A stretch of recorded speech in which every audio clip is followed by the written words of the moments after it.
morning basket? How do we use it in our family? Why is it our favorite way to start the day? And how can you make one too? If you want to know, keep watching. Hi, I'm Jordan Ashley, and welcome to our most magical homeschool on earth. We're a family that loves Jesus, Disney, and exploring the world around us. On our channel, we share how we homeschool at home, at Disney World, and on our adventures. I also talk about how I work from home, which has given us a lot of freedom to enjoy things that we love. And hopefully, I can give you the tools to do the same. I hope you join our community because my goal on this channel is that you feel encouraged and inspired on your family's adventure, and that I can give you some ideas and learning resources to make it a little bit easier for you. Be sure to subscribe and hit the notification bell so you don't miss out on a video. Hi everyone, I'm Jordan Ashley and I'm so happy you are back. If it is your first time, welcome. We're going to jump right into today's content. So, whether you call it a morning basket, a group basket, a circle time, invitation to learn, or something else. Basically, the idea behind a morning basket is that people in your family can come together of all ages and learn the same subjects at the same time. So, of course, this is an efficient use of time. It allows kids of all ages and stages to come together to learn and help each other learn. So it also builds community within your family. And honestly, there are so many other amazing things that come out of the morning basket idea, and we'll talk more about some of those throughout this video. So I have one 3-year-old and one 1-year-old. So Jordan, why do you have a morning basket if you only have one school-aged kid? Huh? Well, number one, I really love the idea of being able to put some of the activities that I have planned or the goals for the day all in one location that Ariana knows will be there every morning, and she gets excited about what's in the morning basket for the day. That way she has a place to go find things, that some of which are self-directed for her to be able to do. There's always something fun and exciting for her to do in there, and it's great because we have a ton of different activities and options of play, things that she can do in the house, and sometimes that can be distracting and overwhelming, and she doesn't even remember that it's there. So this basket is a way for some of those things to like pop up, surprise, this is here, play with me. And number two, it's going to be great for me to practice and Ariana to get in the habit of having a morning basket circle time, whatever you want to call it, because eventually we will have Amelia in that school age range, and it'll be great for us to really seamlessly enter into that group time together. So, what do I put in my morning basket? Well, Pam Barnhill, which is a morning basket guru, which I will link in the comments. She's great if you want to check her information out as well. She suggests putting 3 main things in your morning basket, and that is a read aloud, a recitation, and a relationship. And I totally agree. We do a lot of those things in our morning basket. However, we add some other things as well for our 3-year-old. So our morning basket does look different almost every single day. There are a couple days that I will leave it the same, whether we didn't finish the activities from the day before, or I just didn't have time to change it. That does happen from time to time, but they almost always have the same themes or subjects in the basket. Number one, we always have something for Bible, whether it is our Bible memorization or something to start us off in our spiritual practice, whether it's our worship, we'll play worship songs, and then we always have her storybook Bible. We do have several different children's Bibles. We kind of do rotate them out when we are talking about different stories so that she can hear it in a bunch of different ways, and she gets excited to do that. And I also bring my Bible along as well so she can hear it from the Bible itself. We also do different activities that are themed around the story. So if it's a Noah's Ark story, for example, we'll do a Noah's Ark manipulative. We always have these, which we got from the dollar store. There's a couple different stories in there: Noah, Moses, Jonah, David, Joseph, and Jesus, and she loves these. I haven't reread a Bible story so many times in a row. We do one page a day, and we read the story again every day, and she loves doing the activities. It's really great too because we practice some like picture graphs. We do a lot of writing and tracing, coloring, and a bunch of numbers and letters in here too. So it's great. It's so good. And she learns the story backwards and forwards. Also, we tend to have some book. This is our Anytime, Any Place, Any Prayer by Laura Whiffler, who is one of the co-hosts of Risen Motherhood, which I love. And so I will link this one below. This is a good book. I love reading this when we're doing prayer for our spiritual discipline focus of the day. And so that's Bible. There are so many different ways that can look, and this is just one example. So one thing that I always have in her basket each morning is her flashcards, her letters. We have lots of different flashcards in our house, and I really love flashcards. They're super great when we're going on the go, when we're learning at Disney and things like that. But I made these specifically for her to practice. We do letter sounds.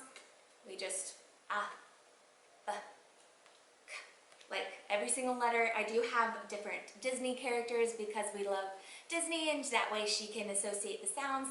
We also will use them for tracing, all different kinds of activities. We do these each and every day, sometimes multiple times a day. She really likes these. I would make those available to you guys for free, but I do have the Disney characters, so I'm not sure if I can legally give those out. I'll look it up. If anybody knows, let me know down in the comments. Yeah, but I can give you these if you want. I will give these to you guys. I'll post a link down below in my freebies section in the description. These are just the same thing, but with numbers. She does trace all of these: 0, 1, 2. They're a little bit mixed up because we use them already today. And she'll just go through all the way to 20. And that way we're recognizing our numbers, we're using our counting when we count the little dots, and she gets to trace them with her dry erase marker each and every day. So we do that for letters. We also have lots of different things that are different every single day with regards to our letters. So I do the capital and the lowercase at the same time. We also do the letter sounds at the same time. So what starts with the letter, we practice that letter sound a lot. And each day I do keep this in her, both of these. I'll go ahead and do letters and numbers at the same time.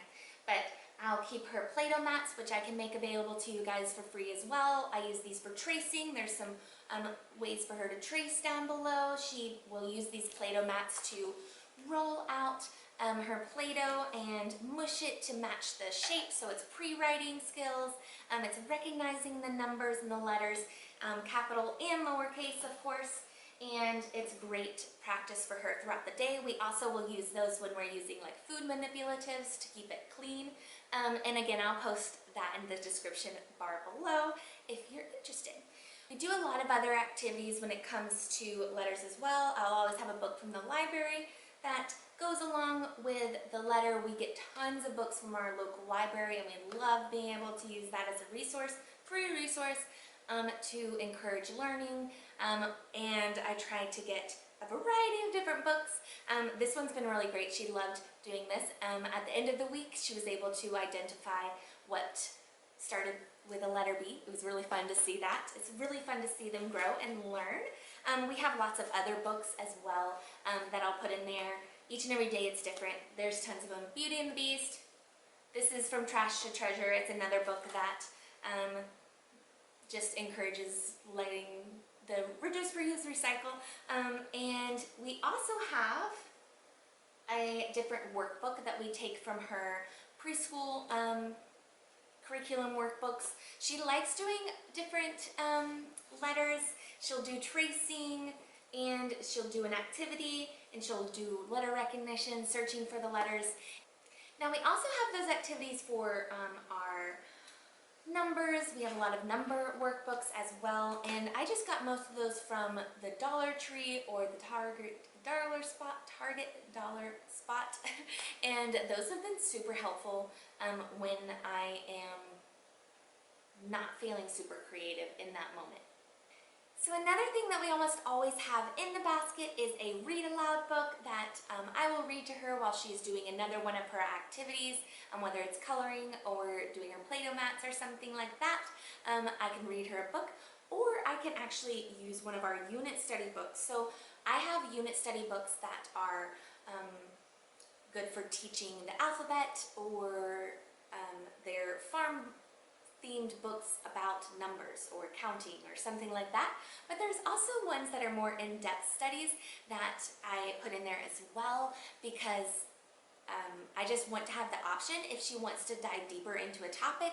I want to have that at our fingertips. She doesn't always want to learn every single thing about an insect, for example, but I do think that she really gets a lot out of that in-depth book that is probably a little bit beyond her years.